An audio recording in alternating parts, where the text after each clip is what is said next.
Olá, turma, boa noite, tudo bem? Espero que todos vocês estejam bem.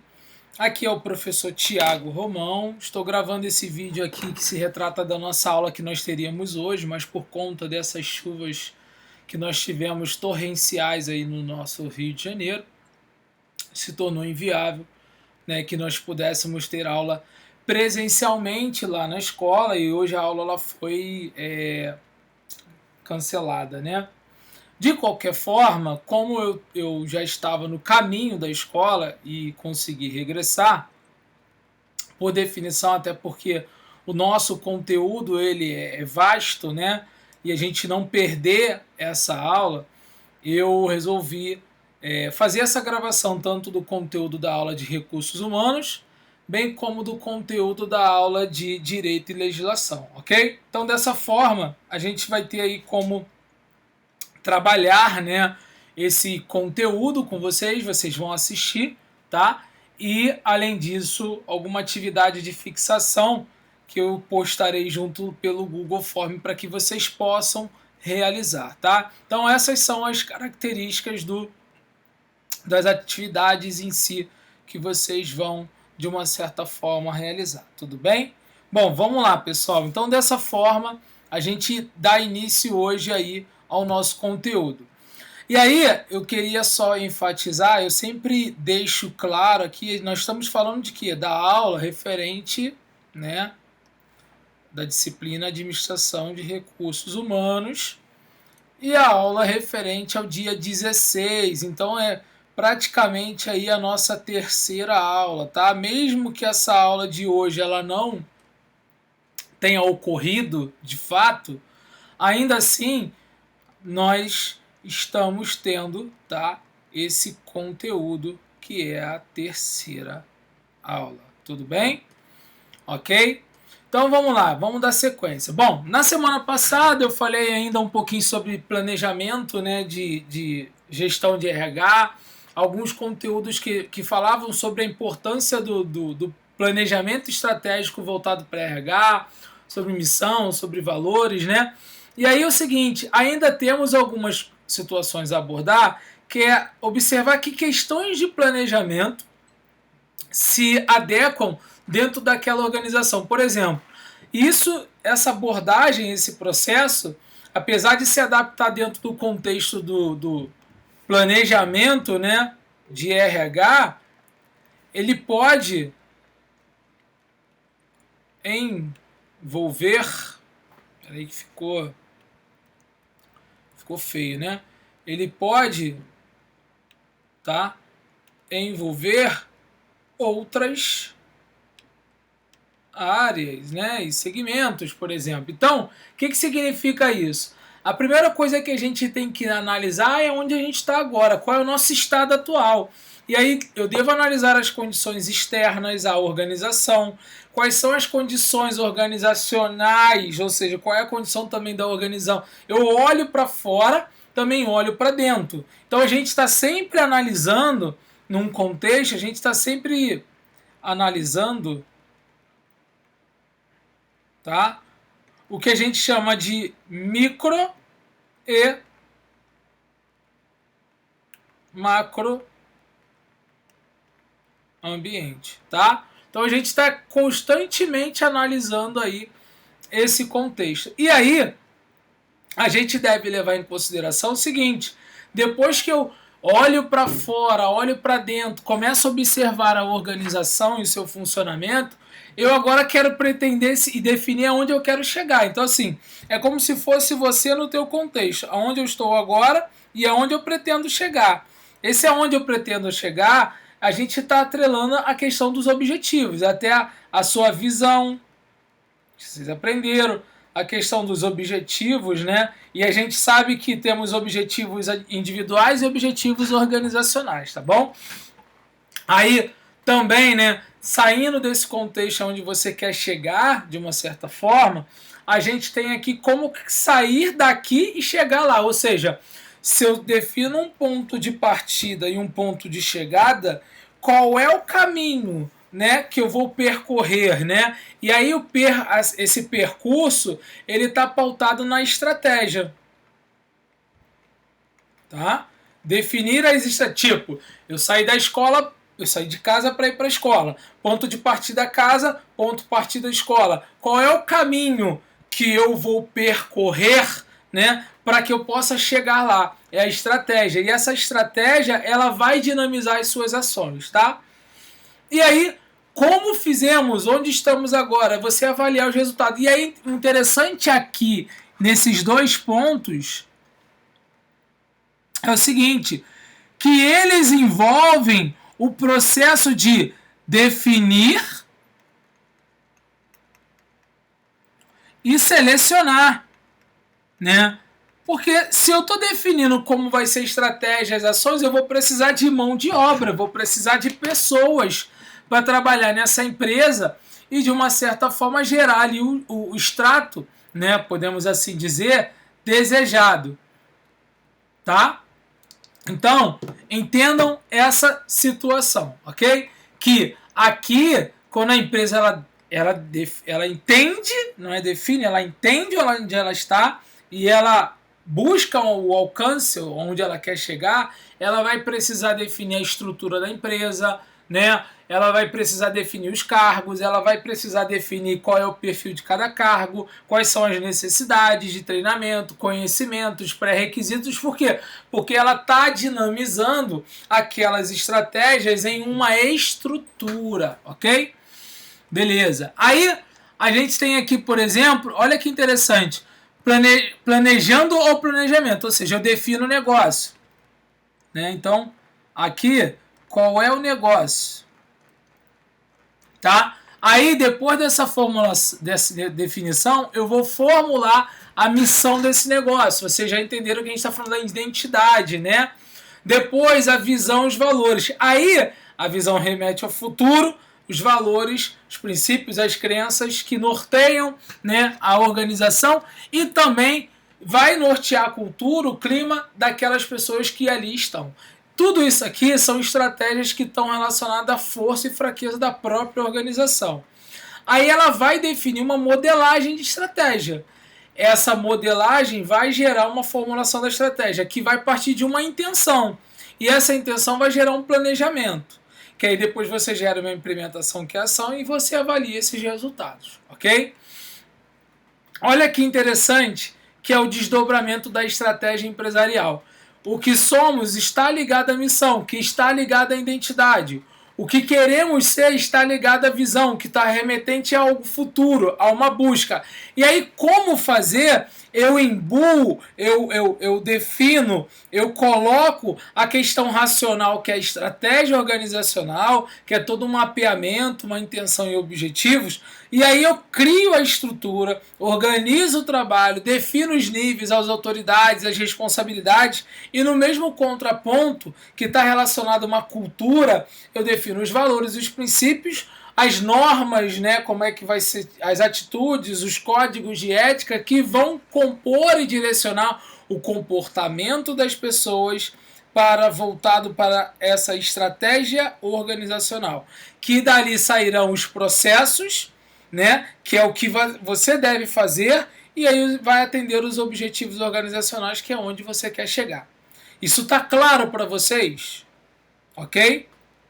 Aí o seguinte, a gente deve entender que nós temos na área estratégica de gestão de pessoas, né, alguns fluxos, né, podemos assim dizer.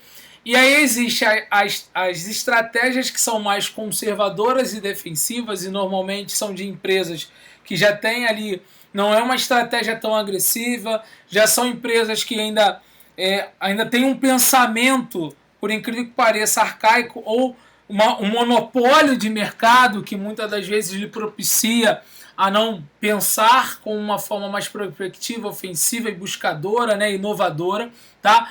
E aí os fluxos de trabalho, por exemplo, vou até grifar aqui, ó, estratégia conservadora, estratégia prospectiva.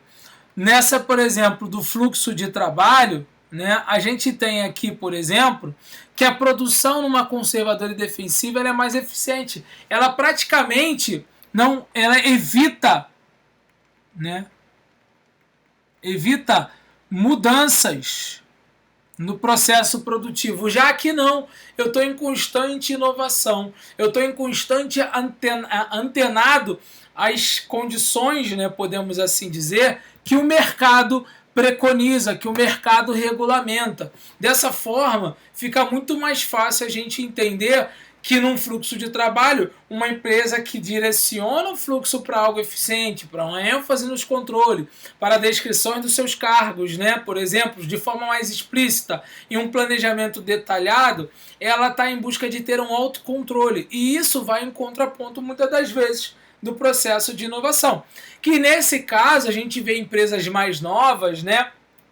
Elas terem uma maior flexibilidade, né? Ela tem um planejamento mais superficial, mas dar essa abertura de conhecimento e troca expertise nas pessoas. Já nesse mesmo contexto de contraponto entre empresa conservadora e defensiva e aquela que é mais ofensiva, né, por exemplo, e prospecta, né, no processo de admissão, aquela que é mais conservadora, ela visa o recrutamento interno.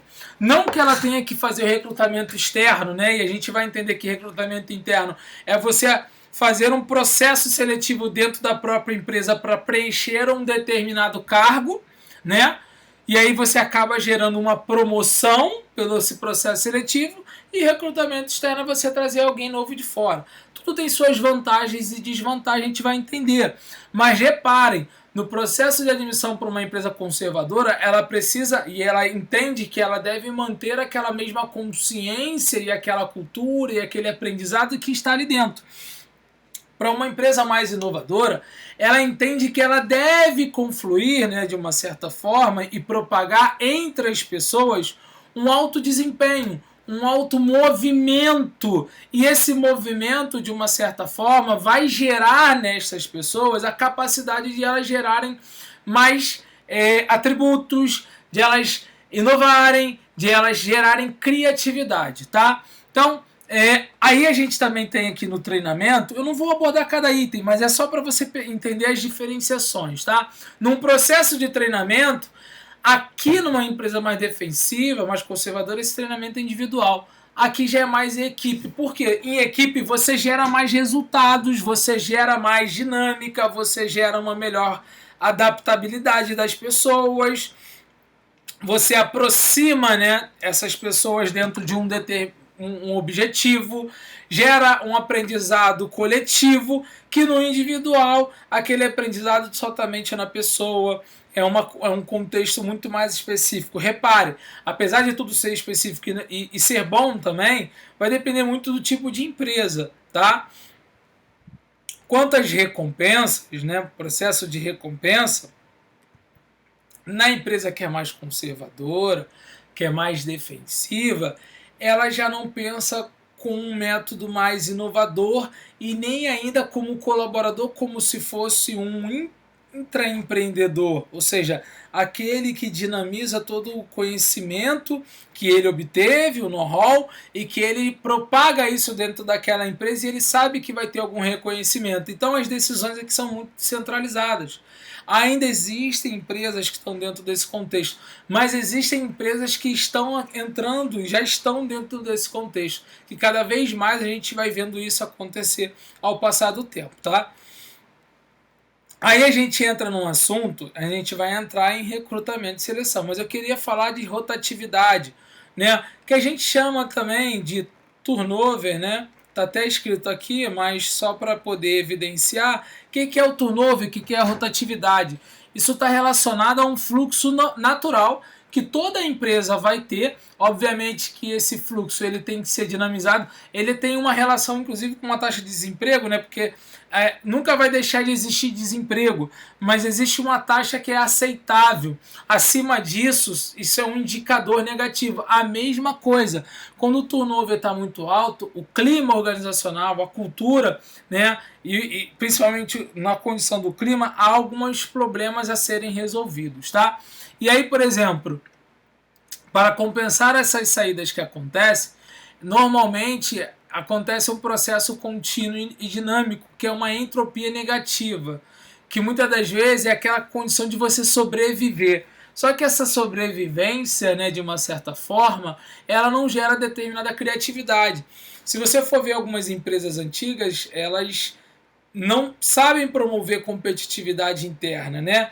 E ainda assim as pessoas se tornam doentes no sentido de não se sentir bem naquele local de trabalho por uma alta carga de estresse, tá?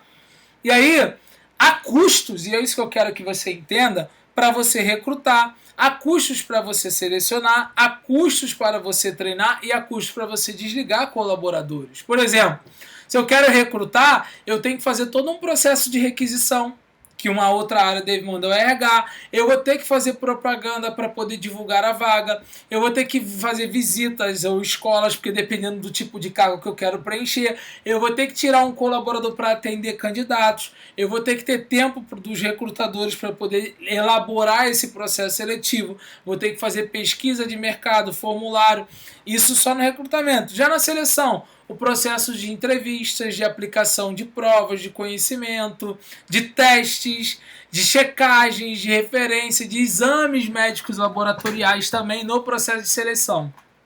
E aí eu tenho ali num treinamento o programa de integração que entra para aquele novo colaborador que está começando, o processo de orientação ambiental, a cultura, aos processos que acontecem dentro da empresa, aqueles custos que estão diretamente ligados ao treinamento e que tem por objetivo gerar um retorno dentro daquela área e um retorno organizacional, o tempo que esses instrutores vão colaborar, vão dinamizar para treinar as pessoas e também a questão da baixa produtividade, porque enquanto o colaborador está treinando, ele não está produzindo, tá?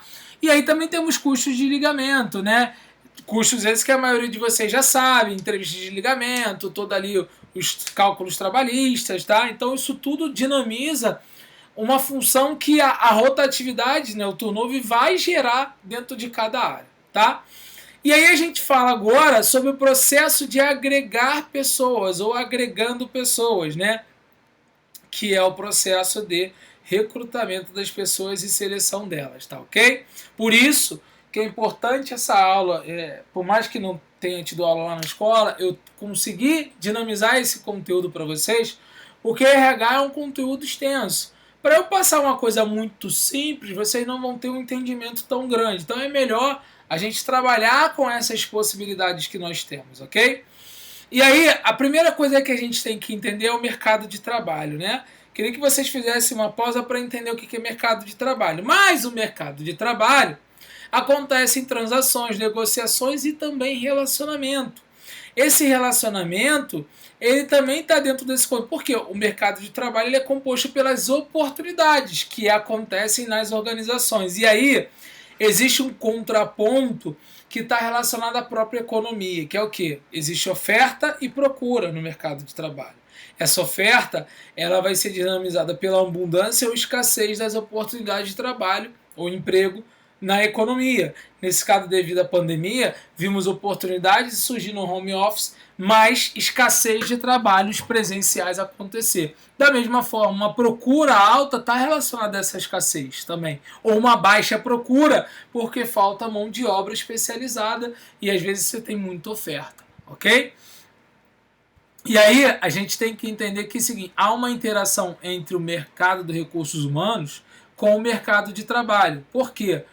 No mercado de trabalho, nós temos oferta e procura. O que é oferta? É a disponibilidade do trabalho e a procura são as pessoas em busca disso. Tá? Da mesma forma, o mercado de recursos humanos, a oferta e a procura. O que significa isso? Quando eu tenho uma alta oferta no mercado de recursos humanos, que são pessoas disponíveis, e no mercado de trabalho, que são vagas disponíveis, eu tenho muita oferta de emprego, muita oferta de candidato, intensa interação entre empresas, né, e muita absorção de pessoas. Isso significa que há um desenvolvimento econômico de uma determinada nação ou região. Agora, quando uma alta oferta de mercado de recursos humanos, mas tem uma baixa procura, por exemplo, né, do mercado de trabalho, de uma certa forma, a gente tem pouca oferta de emprego, mas tem muita oferta de candidato, ou seja, muito candidato disponível no mercado, mas pouca oferta de emprego.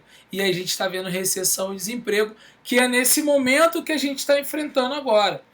Mas também pode acontecer baixa procura e baixa procura no mercado de recursos humanos e baixa procura no mercado de trabalho. E aí é pouca oferta, né, de trabalho, pouca oferta de colaboradores e também está condicionado a uma recessão econômica, mas você não vê tanto desemprego porque isso recua de forma conjunta. Pode acontecer também uma alta oferta do mercado de trabalho e uma baixa procura. Aí existe poucos candidatos para muitas vagas e é o pleno emprego da capacidade produtiva e se trata de não ter, às vezes, ali a mão de obra qualificada para aquela função, ok? Vamos entender, então, dessa forma, o conceito de recrutamento. O conceito de recrutamento, ele corresponde ao processo da organização que ela vai atrair. Eu quero que vocês... Eu até grifei ali sem querer agora, mas eu quero que vocês não esqueçam isso aqui, ó. Ela vai atrair candidatos no mercado de recursos humanos para abastecer o seu processo produtivo, ou seja, a sua empresa, tá? E aí, o recrutamento funciona como um processo de comunicação. Por quê? Porque a empresa vai divulgar que ela tem oportunidade naquela empresa, tá? E aí, é um processo de duas mãos, porque você comunica e divulga oportunidade, e aí, de uma certa forma, você gera atração dos candidatos, tá? Como é que funciona o recrutamento interno e recrutamento externo? Até para que vocês possam entender um pouquinho melhor, tá? Então, assim, o recrutamento interno é aquele que se preenche com vagas e oportunidades dentro da própria empresa, pelos próprios colaboradores. Eles vão ser promovidos ou transferidos para essas novas oportunidades e normalmente essa empresa que trabalha com esse tipo de recrutamento muito forte, ela oferece uma oportunidade de carreira interna. Quando a gente está falando de recrutamento externo, a gente já preenche vaga e oportunidades com a admissão de candidato externo. E aí esses candidatos são muitas das vezes preteridos e pretendidos para dentro da empresa e a organização ela vai exigir que ele tenha um determinado conhecimento que às vezes internamente não tem. Há uma diferenciação que as empresas mesclam esses dois tipos de recrutamento, porque quando ela quer dar um sangue novo, um clima novo organizacional, uma nova cultura, ela vai mesclar tanto o recrutamento interno como o recrutamento externo também, porque aí você vai ver tendo uma rotatividade normal, natural que acontece na empresa e aquilo ali de uma certa forma dinamiza as pessoas, ok? Aí a empresa, como é que acontece esse recrutamento? Primeiro ela planeja isso, entende as necessidades, faz uma consulta interna, faz uma consulta externa. E aí essa consulta interna é dentro do ambiente da empresa e essa consulta externa é fora. E aí é gerado recrutamento interno, recrutamento externo, os candidatos são recrutados e depois a gente vai para o processo de seleção. Então essas são as fases que a gente fala do recrutamento. Tudo bem? Existem prós e contras referente ao recrutamento interno, por exemplo. Por quê? O recrutamento interno ele tem como prós porque você aproveita o potencial de pessoas que está dentro da empresa, você motiva, encoraja. Por exemplo, em vez de eu contratar alguém lá de fora, eu faço um processo interno, levanto aquela pessoa e aí eu contrato outra de fora para a vaga daquela. E aí eu vou gerar um fluxo de motivacional, vou promover pessoas e isso é legal. Isso, de certa forma, incentiva o colaborador, cria uma maior estabilidade, cria uma maior sociabilização dos colaboradores, tá? E o custo é menor financeiro. E qual é o contra? Você pode bloquear a entrada de novas ideias, aquilo que eu falei, porque você não dá um movimento de sangue novo. Você também acaba favorecendo uma coisa mais conservadora, uma rotina dentro da empresa. De uma certa forma, o patrimônio humano pode ficar inalterado, isso é ruim, porque é necessário que você tenha um turnover dentro de uma taxa aceitável, tá? Existe um valor substancial que ele é aceitável para que as coisas aconteçam, ok? Então, entendam dessa maneira, tá? E também você, de uma certa forma, as empresas que são muito burocratizadas e mecanicistas, esse modelo é ideal, tá? Já o recrutamento externo, né, como o nome já diz aqui, ele tem algumas técnicas que é criar arquivos de candidatos cadastrados, ou seja, a empresa ela vai receber diversos currículos, vai ter a apresentação deles para o funcionário, quando um funcionário indica alguém externo, quando a empresa coloca lá em cartazes e anúncios, né, em portaria, ou sindicatos, ou associações, universidades, escolas, por exemplo, conferências, palestras, ou seja, em diversos meios, né, onde ela possa realizar, ok?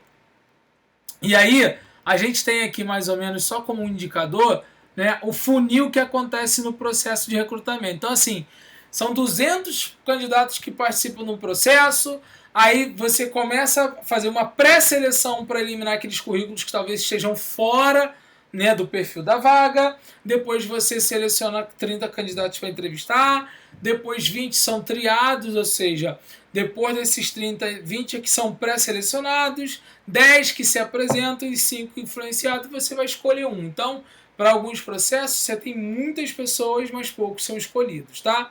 E aí eu mostro para vocês aqui um exemplo de um anúncio de recrutamento que está acontecendo aqui, só para vocês terem uma noção. E aí eu queria, de uma certa forma, eu vou criar um formulário para enviar para vocês, que vocês pudessem, de uma certa forma, tá, encontrar um anúncio de um recrutamento interno e externo e explicar do que se trata. Mas eu vou abordar isso, né, em um outro contexto, ok? Para que vocês possam realizar, tá bom? Eu vou mandar isso numa atividade lá na plataforma para vocês, beleza? Fechado? Então é isso, pessoal. Dessa forma, eu finalizo essa parte do conteúdo, né? Eu acho que eu vou até colocar aqui, que é melhor. Então, assim, vou colocar aqui, ó, atividade, melhor. Atividade, pesquise, tá? Na internet.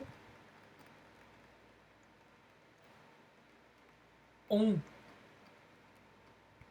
exemplo de anúncio de recrutamento interno externo.